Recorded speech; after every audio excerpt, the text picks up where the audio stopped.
Bien, mesdames les seigneurs, c'est votre nom de serviteur de pasteur Joshua exaucé Amani. Aujourd'hui, nous voulons parler sur l'église de Samson. Je vais appeler ça l'église de l'homme à sept tresses. L'église de l'homme à sept tresses, c'est l'église du septième âge de l'église. Parce que là, il y a les chiffres 7. L'église de l'homme à sept tresses, qui est l'église de Samson, c'est l'église du septième âge de l'église. C'est l'église du ministère de Malachie 4. C'est l'église du ministère d'Apocalypse 10, 7. C'est l'église du ministère du Fils de l'homme. L'église de Samson. La Bible dit, dans Juge chapitre 15, versets 4 et 5, Samson s'en alla, il attrapa 300 renards et prit des flambeaux, puis il tourna queue contre queue et mit un flambeau entre deux queues. Au milieu, alluma les flambeaux, lâcha les renards dans les bleus des Philistins et embrassa les tas de gerbes, les bleus sur pied jusqu'à plantation d'oliviers.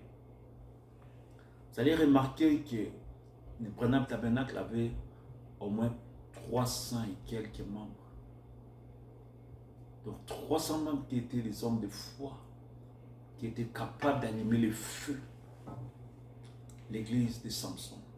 Je les compare avec les 7e âge de l'église. Je les compare avec le ministère de Malachie 4. Je les compare avec le ministère des fils de l'homme, des prophètes. Je les compare avec le ministère des 7. L'homme a 7 tresses. L'homme a 7 cornes. Après le départ de William Branham, l'homme a 7 tresses, mais on n'allume pas les champs. Il faut un Samson aujourd'hui pour la race des champs. Il va attraper les renards et l'envoyer au champ. Samson avait pris 300 renards. Branham Tabernacle avait 300 membres. Aujourd'hui, notre Samson pour la race des champs. Oui, en principe, c'est après l'ouverture des sceaux que l'agneau a 7 cornes. C'est l'épouse dans sa plénitude. C'est le 28 février 1963 que l'agneau a porté toutes ses cornes et ses yeux. Branham dit clairement, c'est Christ. Et Christ, c'est l'onction. Parce que vous allez remarquer que c'est la fin du 7e âge de l'église que l'agneau a tous ses corps.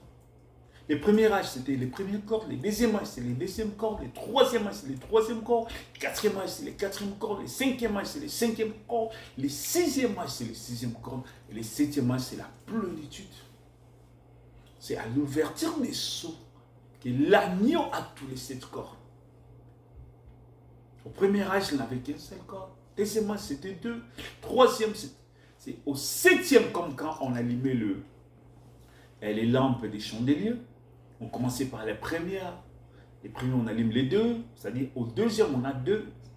Au troisième, on allume les 3. Donc, on a 3. Et c'est à la 7e qu'on a tous les 7 qui s'allument. C'est au 7e âge de l'église que tous les 7 s'allument. C'est au 7e âge de l'église que l'agneau a 7 cornes.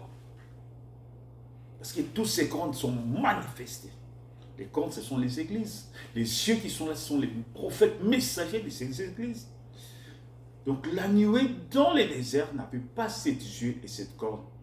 L'agneau dans Matthieu 17 avait seulement les 2 oins, les 2 oliviers. À l'ouverture des sceaux, à la fin de cet honneur, en 1963, l'agneau a eu ses 7 cornes et ses 7 yeux. C'est l'épouse finale dans la plénitude. L'agneau avec cette corne, les Samson dans la plénitude de son accomplissement. Apocalypse chapitre 1, verset 12, 7. Je me retournai pour reconnaître quelle était la voix qui me parlait. Et après m'être retourné, je vis 7 chandeliers d'or. Au milieu de 7 chandeliers, quelqu'un qui ressemblait à un fils d'homme. Avait-il une longue robe et une ceinture d'or sur la poitrine. Sa tête et ses cheveux étaient blancs comme de la laine. Et comme de la neige, ses yeux étaient comme une flamme de feu. Ses pieds étaient semblables à des rêves, ardentes comme s'il était embrasé dans une fournaise. Sa voix était comme le bruit des grandes eaux. Il avait dans sa main un petit livre sa main droite, 7 étoiles. Et sa bouche sortait une épée aiguë à des tronchantes. Son visage était comme le soleil lorsqu'il brille dans sa force. Quand je le vis, j'ai tombé à ses pieds comme mort. Posa sur moi sa main droite et dit sans écrit un point, je suis le premier et le dernier. C'est Christ. Christ, c'est l'onction. L'onction, c'est l'épouse. Aujourd'hui, après l'ouverture des sceaux, les premiers et les derniers, c'est l'épouse aujourd'hui. L'alpha et l'oméga, c'est l'épouse aujourd'hui. Parce que Jésus dit dans Jean chapitre 17, verset 22, je leur ai donné la gloire que tu m'as donnée. Toutes les attributions qui étaient les attributions de Jésus-Christ, l'épouse les porte. Tout ce qui était parlé de Jésus-Christ. Il a dit, Père, c'est la gloire que tu m'as donnée. Et j'ai donné ça à l'épouse. Aujourd'hui, c'est l'épouse qui les porte. Il a donné la gloire que tu m'as donnée. Afin qu'ils soient un comme nous sommes un. Moi en un, toi en moi. Afin qu'ils soient parfaitement un. Que les mondes connaissent que tu m'as envoyé et que tu les as aimés comme tu m'as aimé. Quand? À l'ouverture des sceaux. L'ouverture des sceaux, Christ se déverse lui-même dans l'épouse. Avez-vous remarqué que Samson, l'homme à 7 tresses, avait 3 femmes. Branham Tabernacle, sa femme légitime qu'il avait mariée, sa femme avec qui, et deuxième, c'est la femme avec qui ils ont vécu ensemble, les mouvements pentecôtistes qui croyaient au message. Mais, je dis bien mais, il y avait des réticences dans certains points doctrinaux. Ce sont ces mouvements pentecôtistes. Et 3, ces délits-là, les églises dénominationnelles, les mouvements écuméniques qui sont sortis de ces messages. Ceux qui me croient, parce que tous disaient que Samson est l'air pour Marie. Oui, ceux qui croient que Branham est Dieu, ce sont des gens les idolâtres, ce sont des gens qui sont perdus, d'autres ont touché à la magie, d'autres ont même commencé à faire des sacrifices des humains, d'autres. Et tous ces mouvements-là, c'est des délits-là, parce qu'ils suivent la réputation de cette parole. Ils ont ramené à terre, ils ont tué les messages. Ils ont tué les suivis du message. Ouais. Ils ont livré les messages entre les mains de l'ennemi. Ce sont ces mouvements-là. Samson avec une église de plus de 300 croyants et 300 renards qui pouvaient enflammer les pays. Après la mort du prophète Jésus en 1965, les nouveaux Samson. Donc il y a 2 Samsons. Le premier Samson, l'homme à 13 et qui avait 300 renards, une église de 300 renards. Et il y avait 3 femmes qui les suivaient. 1, sa femme légitime, Branham Tabernacle. 2, sa femme les pentecôtistes. 3, les mouvements qui sont sortis, qui ont commencé l'adoration du prophète. Et aussi, il y a le second Samson qui est le nouveau Samson, l'homme qui n'avait pas cette tresse. Là, c'est après la mort de Dieu, après la mort du prophète, les nouveaux Samson, les mystères Samson, celle avec l'alliance d'Apocalypse 10. Lui, un noir, il n'avait pas les tresses. Lui, il n'était plus question de parler de ses tresses.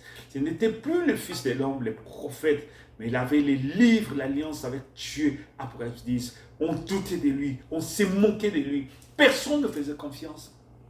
Lui, les gens ricanaient. On ne voyait pas Dieu en lui. On ne sentait pas ça. Mais c'était la plénitude de la divinité qui habitait dans cet homme-là. Il n'avait rien pour attirer nos regards. Homme de douleur habitué à la souffrance. L'âge de l'intelligence. L'âge de la révélation. L'épouse parlera la pensée éternelle de Dieu cachée dans ce message. Sa force, c'est le 3e pôle. La puissance illimitée de Dieu. Quand tu regardes l'agneau aujourd'hui, on voit la perruque blanche. Et cette perruque blanche, c'est ça Samson.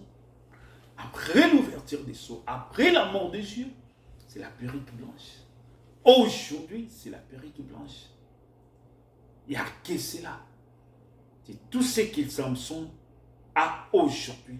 La perruque, c'est l'agneau. L'autorité royale. L'autorité royale qui lui donne droit sur la création. L'autorité royale qui lui donne l'autorité juridictionnelle sur toute la création. L'autorité royale qui lui donne les 3e pôles. L'autorité royale qui fait qu'il puisse assujettir la création, qu'il puisse dominer sur la création, qu'il puisse avoir les contrôles sur la création. c'est cette nuée, l'autorité royale. C'est Samson aujourd'hui. Aujourd'hui, l'Église, c'est Samson, l'épouse, et c'est Samson. Après le chapitre 1, quand on voit la description de Christ, qui est Christ et c'est l'onction, cette personne de Christ se déverse aujourd'hui dans l'épouse. Après l'ouverture des sceaux, aussitôt qu'il sort de l'éternité avec les livres ouverts, il descend. Il libère les titres des propriétés, il prend la position royale dans l'épouse aujourd'hui après l'ouverture des sceaux. Aujourd'hui, voilà pourquoi l'épée a été tournée à l'homme. Pourquoi? Parce que l'expiation a été accomplie. Il complète toute l'expiation afin que l'épouse puisse avoir sa place royale, afin qu'il puisse avoir l'autorité royale, l'épée du roi, afin qu'il puisse prononcer la parole des troisième pôles. Aujourd'hui, toutes ces choses sont restituées à l'homme. Tout ce dont Adam avait perdu dans la chute a été restitué à l'homme à l'ouverture des sceaux. Voilà pourquoi si quelqu'un rejette les sceaux, les sept tonnerres, je ne vois pas cette église-là, comment il sera enlevé. Comment il va se retrouver dans l'enlèvement, comment il va se retrouver dans les troisième poules. Il n'aura pas la capacité, il n'aura pas la force. Parce que Dieu nous a donné au travers de ces messages la capacité, la force. Pour que nous puissions posséder les troisième poules. Pour que nous puissions avoir la victoire sur toutes les marques de la chute. Parce que l'ouverture des sceaux entre l'humiliation, l'opprobre qui est la marque de la chute. Et toutes ces choses sont retirées de l'épouse à l'ouverture des sceaux. Que Dieu vous bénisse richement avec continuer cette série des enseignements tellement puissants, tellement profonds au nom de Jésus. Amen. Amen. Amen.